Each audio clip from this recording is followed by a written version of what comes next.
They saw the devastation and they were outraged 120 years ago. And so the timber industry figured out that they had to control public opinion. So they created policies, they created councils, they created committees to create the illusion of the redwood industry being regulated and supervised and controlled and run responsibly, when it never was. The agencies were a sham. They were a mask that was deliberately put up by the industry to sidetrack the already outraged public 100 years ago. And what I'm seeing here today is sort of the 2023 version of that 120-year-old story. You've got created entities designed to appear to be managing forests responsibly. Thank God somebody's finally listening to the indigenous people. At least they're giving them lip service. Maybe they'll actually get into positions of control now that they can acknowledge how unbelievably successful their management was as compared to what an incredible failure the current management is of the forest.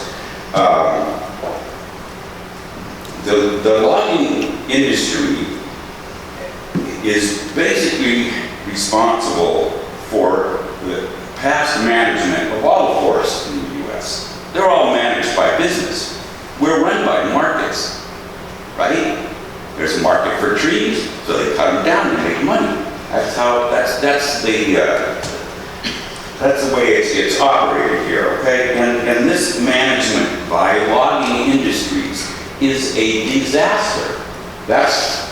Okay, so look at this. The world faces 4 industries that are causing the climate catastrophe. Hopefully, most of you here on this panel acknowledge the fact that we are experiencing a climate catastrophe. The massive forest fires we had were not only because of such terrible management by the logging industry, cutting the big fire-resistant trees, then creating the environment for brush to grow up that's totally prone to fire. It wasn't only that, it's also that Earth is heating up because of the 3 main industries. It's the oil industry, putting out too much carbon through all cars we drive, and from everything else that we're emitting, the coal industry, the beef industry that is growing beef for us to eat on clear-cut forests in South America. And the 4th industry that's the biggest cause of the climate disaster is the logging industry. And here we are in California, Democrat-run, some of the most progressive environmental laws anywhere are going to be found here.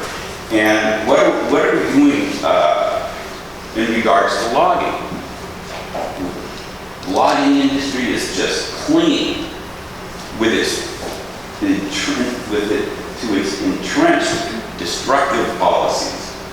And if you look at it philosophically, it seems pretty clear that the more evidence of the climate disasters there are all around the world, massive fires in Sweden, northern Russia, massive fires in Canada, incredible drought in Mexico, driving farmers out of their historic lands, trying to come up here to find some way to live, right? Africa, everywhere. You know, the Pakistan last year, 2/3 of its country underwater, all right? Of course, if you don't pay attention to the sources that tell those stories, you don't know that. If you're only listening to certain news sources, you won't know that because they don't want you to know that, because they don't think you want to hear it. So here we are at this crossroads. What are we going to do? Are we just going to continue destroying the stability of our atmosphere? Or are we going to be responsible? Are we going to stop and think? I'm hoping that you folks who are right in the vanguard of one of the 4 top causes of the climate disaster will look at what you're doing with new eyes, okay? And stop going along with a completely unsustainable approach to living on this earth, and study traditional people. And I really want to thank the lady for her song, because their approach not only was sustainable, but it led to incredibly beautiful life that the slow collapse of our society, obviously, which is speeding up, and you see it on the streets and you see it everywhere. It doesn't have to be that way, okay? Thank you. So we have a couple people online. 3. Okay, please recognize them again.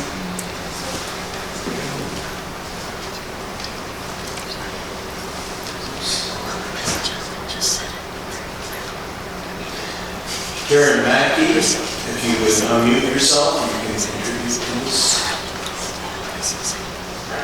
Hello, my name is Karen Mackey. I live just south of San Francisco, and the state of California is very committed to addressing climate change, which, as we know, is caused by greenhouse gas emissions from industry and burning fossil fuel. And it's also caused by logging, and it can be mitigated it can be addressed by stopping logging. It seems to me that the simplest thing we could do is not log commercially in our state forests. That would be a very simple thing to do, instead of all the complicated plans we have, all the carbon offset credits, which may or may not work, and our substantive leakage and other issues. But I think we really need to not be logging in Jackson State Forest or other state forests. Okay, thank you, Karen.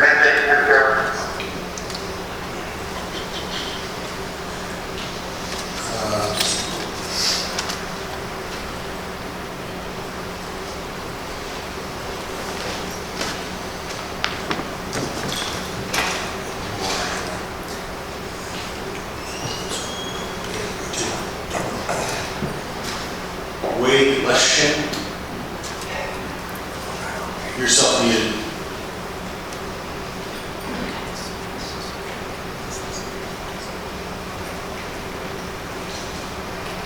Wade? Hello. Hello, Wade, go ahead. Okay. My name is Wade Leschen. I live in the San Francisco Bay Area. My connection with Jackson Demonstration State Forest is as a longtime camper to the Mendocino Woodlands. I am the representative of the Northern California Unitarian Universalist Camps and Conferences to the St. Jackson Coalition. Our organization has hosted camps at the Mendocino Woodlands since the early 1970s. I have submitted my written comments to public comments, the email, and I want to say strongly and simply that I and my organization support the coalition presentation today. And I hope that you take the comments you have heard today to heart and you act appropriately. Thank you. Okay, we have one more.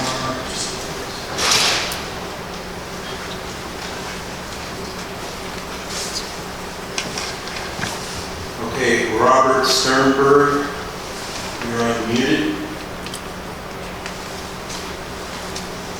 You need to unmute yourself.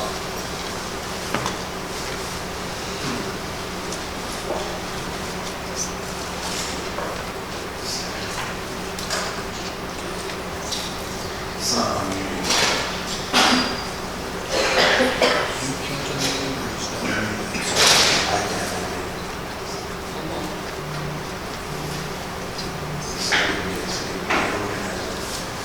can you unmute Hunter Sternberg?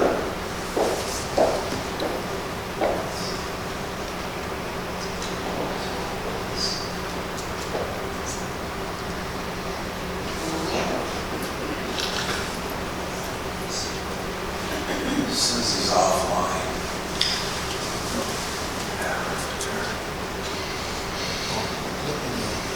Take the hand down, let me know if the hand comes back up.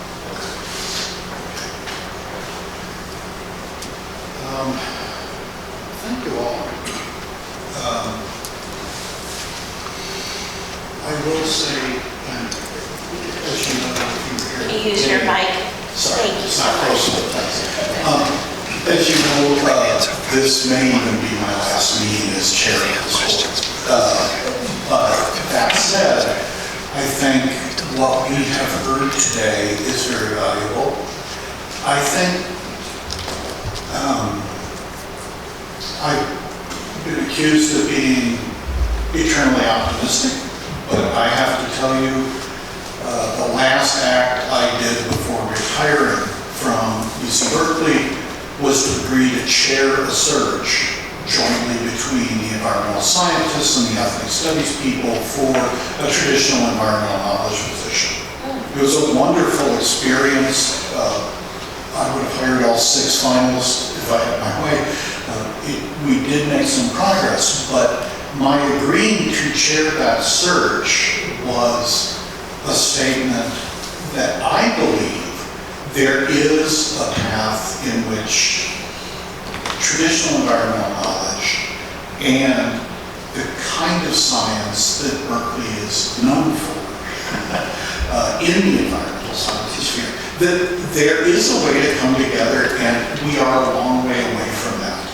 That getting the scientists and the ethnic studies people to find a common ground, to talk to each other, even find a language, it was not easy. In the end, I think we made some progress there, but it does require everybody to get out of where their thought processes have gone naturally for a long time. I think all of our agencies, whether we're talking state, federal, international, are making that same kind of difficult transition. A former director of the U.S. Park Service, who's a good friend, worked for most of his career to eliminate the federal prohibition on the Park Service engaging in co-management. And the final result of that was, the controversial in terms of the backlash, but the bear's ears. Right? And so we actually make some progress. We don't make it fast enough. I think co-management in this state, I think the governor's direction to us is very good. I think it will never be the case that this is going to be done. It's not going to spring like Athena fully formed from Zeus's forehead. It's going to be a bumpy journey. I believe that the board will be a good partner with CAL FIRE and other agencies as they try to make good on our state's commitment to finding what co-management is and how to implement it. So, and I do think it will be bumpy and it'll take a while. That said, small successes early on are lovely to say this is a path we should go down. So I'm hopeful for that. I do think the board is hearing you, and I think the minutes from today will be useful as a statement of your concerns. We've heard the 30 by 30 consistently. Every 30 by 30 panel I was asked to engage on as a scientist. I would say that the issues raised relative to the concerns today and the 30 by 30, whether you're talking, the state of the federal implementation of that objective, dominated to the point of being perhaps 75% of the commentary that the panels for CNRA were receiving. So your message today is consistent with one that I think we are hearing from a lot of people. Your concerns about, are we responsive enough to you, as I explained sometimes difficultly, within the context of what a board or commission can do in terms of open meeting laws. You're telling us we're not doing a good enough job, whether it's at our advisory committees to the board, and I think the board is hearing your message very clearly there. The board will try and do better on that. We'll have to make sure, in a way that is consistent with the law, that we perhaps become more engaged with this process rather than, because this one is of such concern, before letting it go completely downstream. So, but again, I'm trying to summarize what is in my heart and what I think is in the hearts of the other board members. I will give them an opportunity to speak at this point, or ask questions, or just comment if they're so choose. Member Chase. I appreciate Chair Gillis's comments, and I just quickly wanted to say thank you for dedicating the time and energy and money that it takes to come down here and share your perspective and your passion for these issues. We get it. We come from all across the state. We converge in Sacramento once a month for a couple of days to discuss these issues that we all care deeply about, and we can clearly see the passion in what you presented today, and I thank you for taking the time to do that. And as a member of the management committee, we look forward to working with you and the department and other stakeholders in the months to come as we work through these issues. So thanks for your time. Other questions or comments? We do have two more online. I'm not sure if that's Because we would move to a public forum from this item, if they wish to make comments on this item, just back to public forum. That's all. Because we don't have any other agendas. That's probably not as direct as you would like, but it may be as direct a statement as is appropriate from an outgoing member of this board that cares deeply about the land. If none of my other board members wish to make any comment, I have said thank you very much. You gave powerful witness today to your concerns, and you were heard. We have our packet of Yes, I'm sorry. Thank you for bringing that up. Will you work directly with Dan, who is filling in for our executive officer, because of a family issue, to make sure that we have what you want and that it can be distributed back? I think the public would generally be surprised by how much reading we really do when you give us things. So, yes. Just to say, there's a flash drive here as well for easily distributed, and a paper copy of the same. Perfect. Thank you.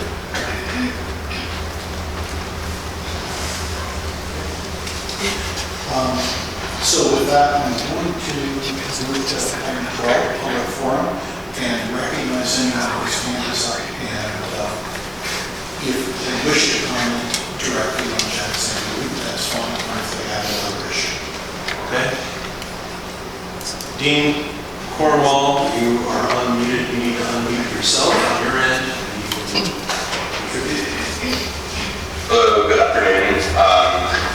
Yeah, so I've been working with the JDSF Watershed Demonstration Space Forest. I'm actually just a few hundred feet away from one of the trailheads, speak from my cabin. And I just want to say that this forest provides us all with the air that we breathe, the trails that we roam, and the balance that we need. I strongly disagree with logging redwoods and the other species for profit in this forest. It's an excellent opportunity for an indigenous co-managed forest preserve. It's so simple to convert this forest into a beacon, a forest preserve. It can be a demonstration of how forests can be restored after over 100 years of logging. The stumps out there are so massive.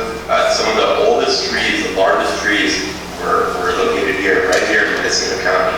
There's a slice of a stump right in downtown Fort Bragg that speaks to it. And we need to save this forest. We need to stop cutting these redwoods. The profit is not worth the debt that we're bringing to this entire region, this entire planet. I support the coalition presentation, and I look forward to a better future where we can roam in this forest preserve and be at one with the forest. Thank you. Thank you, Dean. Up next, we have,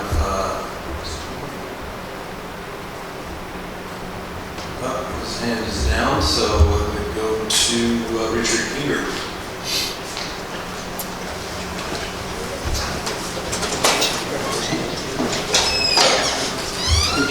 Got to stop this soon,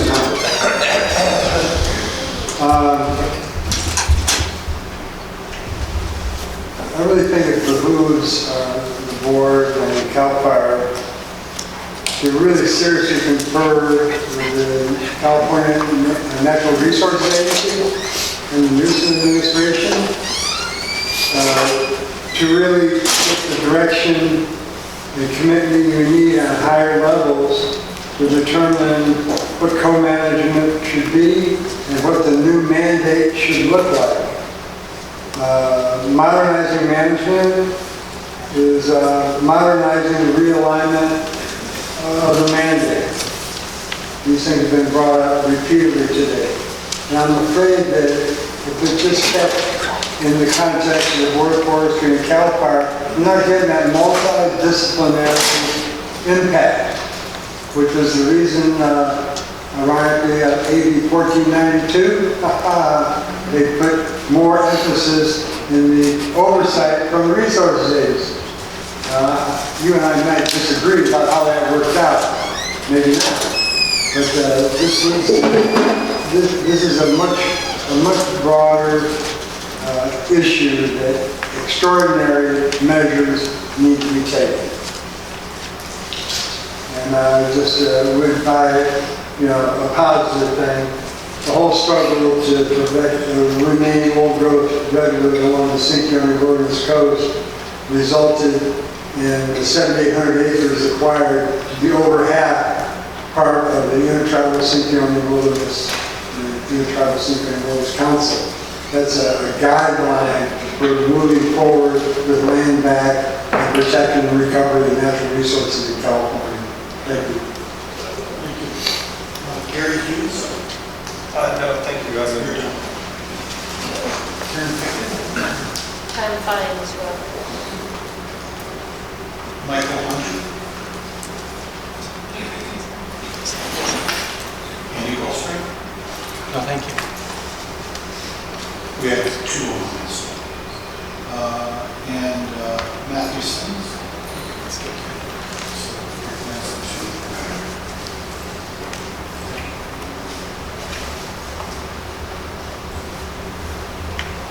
Roger Sternberg, you're unmuted. You need to unmute yourself. Can you hear me? Yes. Turn your computer down.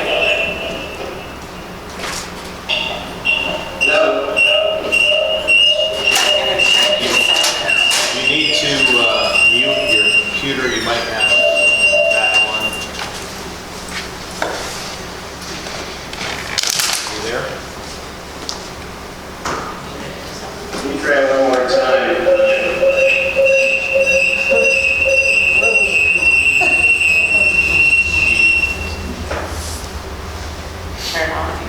yourself.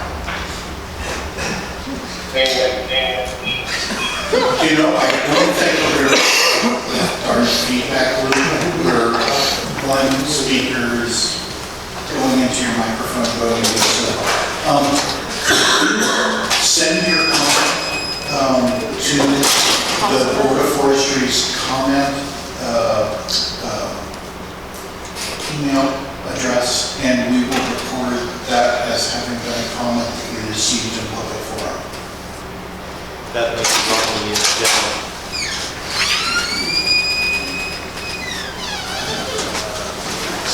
Next up, Larry Hansen, you are now unmuted. Yes, this is Larry Hansen. Again, can you hear me okay? Yes. Yes, thank you.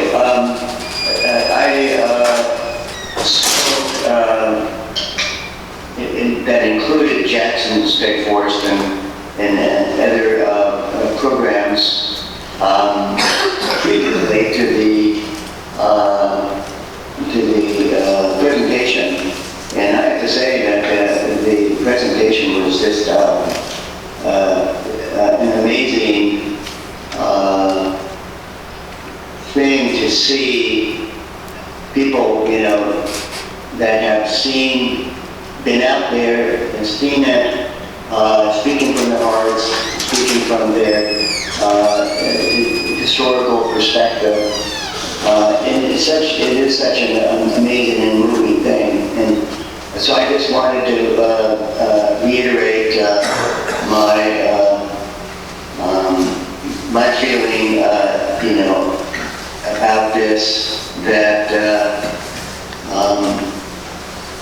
in the statement that I implore you to not log this treasure, but to protect it, to keep it as a protected resource. And I do want to say that, you know, president of Forest Unlimited down here in Sonoma County, and we've been for 25 years trying to protect forests here and watersheds here, and have had some successes to prove and to protect forests that will go into perpetuity. And I've also been up to Jackson several times, and so have done this from perspective that is reality based, seeing with my own eyes and that kind of thing. So I think someone said that it was so important for you to get out in the forest. Anybody who's trying to make some decision about this should go out there into the forest, take a look at it with their own eyes before you make decisions about the consequences. So again, I implore you to save this, protect this treasure, and hopefully you can have fruitful negotiations with those that you need to engage in for the future. And best of luck. I really hope that you go in the right direction. Thank you.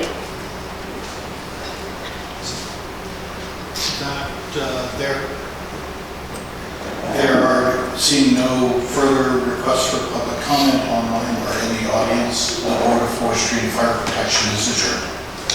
Oh, I'm sorry. Yes. First of all, thank you for listening and for all the words that you have given us to make us feel that you have listened.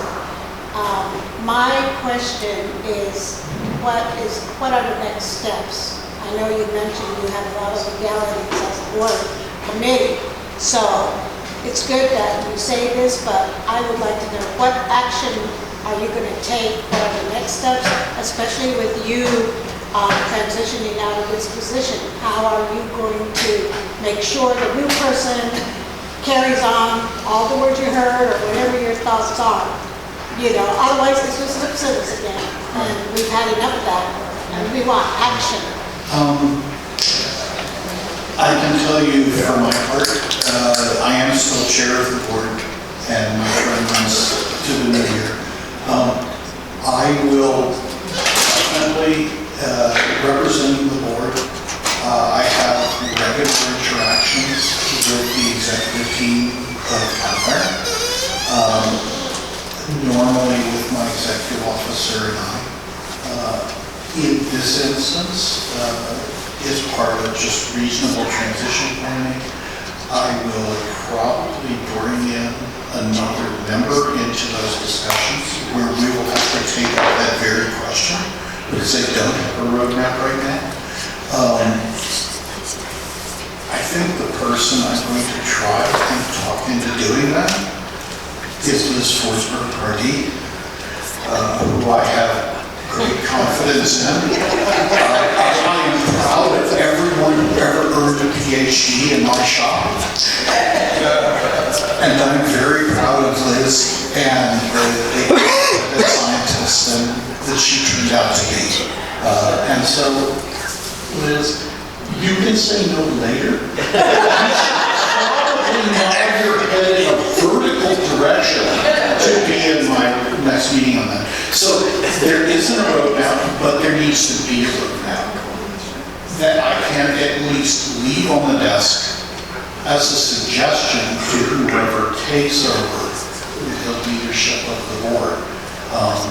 The management committee will still play a role, but this, because it is our traditional vehicle.